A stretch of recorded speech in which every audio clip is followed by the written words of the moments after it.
Brought to you by NBC bearing, भारताची पहिली bearing उत्पादक. पुणे मुंबई एक्सप्रेसवेवर ITMS प्रणालीद्वारे ठिकठिकाणी जे आहे ते आता CCTV कॅमेरे लावण्यात आले आहेत.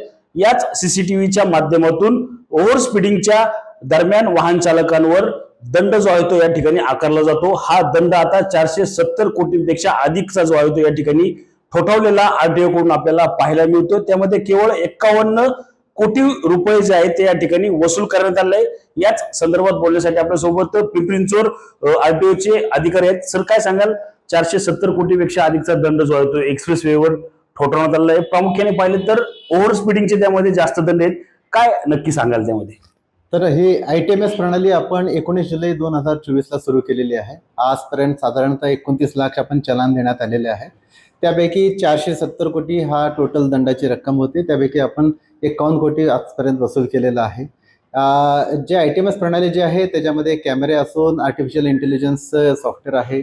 त्याच्यातून आपण अतिवेगाने वाहन चालवणे, सीट बेल्ट परिधान न करणे, मोबाईलवर बोलणे, रॉंग लेनमधून वाहन चालविणे अशा प्रकारच्या गुन्ह्याची आपण तिथून नोंद करत असतो. सर, आपण पाहिलं तर RTO असेल किंवा वाहतूक पोलीस असेल यांच्या दंडामध्ये जे आहे ते जमलिंग होताना पाहायला मिळत आहे. हेच वाहतूक विभागाकडे जे आपले दंड जे आहेत ते दिसत नाहीत. त्यामुळे कुठेतरी अडचण जी आहे ते हे दंड भरण्यासाठी नक्की कशा प्रकारे हे दंड भरण्याचं आव्हान जे आहे ते तुम्ही वाहन चालकांना कराल? तर महाराष्ट्रामध्ये 2 विभागामार्फत ई चलन देण्यात येते. परिवहन विभाग म्हणजे RTO आणि वाहतूक विभाग म्हणजे ट्रॅफिक पोलीस. तर परिवहन विभाग जे आहे त्यांचे ई चलन आपल्याला सर्वांना ऑनलाईन बघता येतात आणि भरता येतात. त्याकरिता आपण echallan.parivahan.gov.in या वेबसाईटवर जाऊन वाहन क्रमांक, चॅसिस क्रमांक टाकून आपले चलन पाहायचे आहेत व भरायचे आहेत. त्याचप्रकारे वाहतूक विभागाचं महाट्रॅफिक echallan.gov.in या संकेतस्थळावरती जाऊन आपण त्यांचे जे वाहतूक विभागामार्फत देण्यात आलेले चलन ते बघून भरायचे आहेत. वाहन चालक जर हा दंड भरण्यासाठी टाळाटाळ करत असेल तर काय पुढची प्रक्रिया असणार आहे किंवा काय त्याचा तोटा जो आहे तो वाहन चालकाला होऊ शकतो? वाहन चालकांना चलन मिळाल्यानंतर एक SMS जातो. त्यानंतर आमच्या कार्यालयामार्फत पण त्यांना वारंवार SMS आपण देतोच. त्यासोबत नोटीस पण देतो की तुम्ही दंड भरा. जर वाहन चालकांनी जर दंड भरला नाही तर त्यांचे वाहन हस्तांतरण होऊ शकत नाही.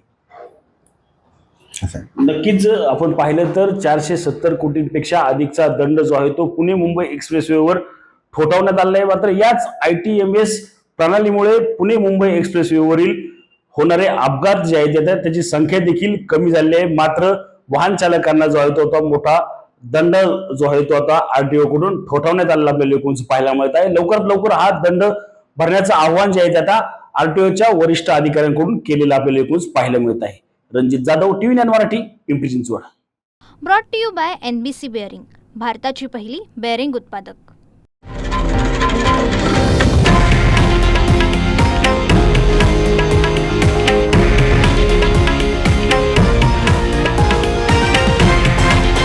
हे आहे देशातील नंबर 1 न्यूज नेटवर्क आणि आपण पाहत आहात TV9 मराठी, एकमेव.